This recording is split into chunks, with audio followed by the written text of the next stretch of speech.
হজযাত্রা তৃতীয় দিনে ১৩টি ফ্লাইটে ঢাকায় যাবেন ৫,৩৪৫ জন।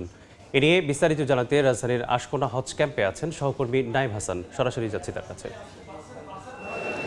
হজযাত্রার তৃতীয় দিনে আজ মোট ১৩টি ফ্লাইট ঢাকা শাহজালাল আন্তর্জাতিক বিমানবন্দর থেকে ছেড়ে যাবে। এর মধ্যেই ৩টি ফ্লাইট গতকাল রাত থেকে এখনো পর্যন্ত ছেড়ে গেছে।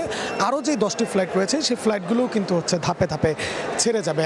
আজকে মোট এই 13টি ফ্লাইটে ৫,০০০-এর বেশি হজযাত্রী এখান থেকে সৌদি আরবের উদ্দেশ্যে রওনা হবে। আমরা সকাল থেকেই আজকে এই আশকোনা হজ ক্যাম্পে ছিলাম। এখানে কিছুক্ষণ আগেই বিমান প্রতিমন্ত্রী রশিদুজ্জামান মিল্লাত এসেছিলেন। তিনি মূলত গতকাল রাতে প্রধানমন্ত্রী তারেক রহমানের সঙ্গে কথা বলার পরে এখানে এসেছেন, এমনটাই তিনি আমাদেরকে জানিয়েছেন। তিনি বলেছেন যে গতকাল রাতে প্রধানমন্ত্রী তাকে যে নির্দেশনা দিয়েছিলেন যে এখানে হজযাত্রীদের কাছ থেকে খাবারের যেই একটা অভিযোগ ছিল, যে হজযাত্রীদের কাছ থেকে তারা বলছেন যে এখানে খাবারের অধিক দাম রাখা হচ্ছে, এছাড়াও এখানে মশার উপদ্রব সহ কয়েকটি অভিযোগ হজযাত্রীদের পক্ষ থেকে দেওয়া হয়েছিল। মূলত সে বিষয়ে তদারকি করার জন্যই কিছুক্ষণ আগেই মূলত এখানে বিমান প্রতিমন্ত্রী এসেছিলেন। তিনি এসে এখানকার যে ক্যান্টিন ও আশেপাশের যে পরিবেশগুলো ছিল এই পরিবেশগুলো পরিদর্শন করেছেন। এছাড়াও তিনি হজযাত্রীদের সঙ্গে কথা বলেছেন। হজযাত্রীদেরকে তিনি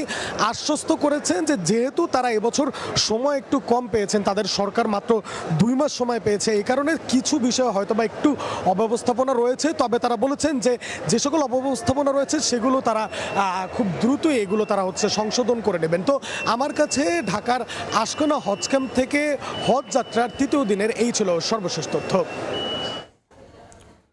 যুক্ত ছিলাম আশকোনা হজ ক্যাম্প থেকে।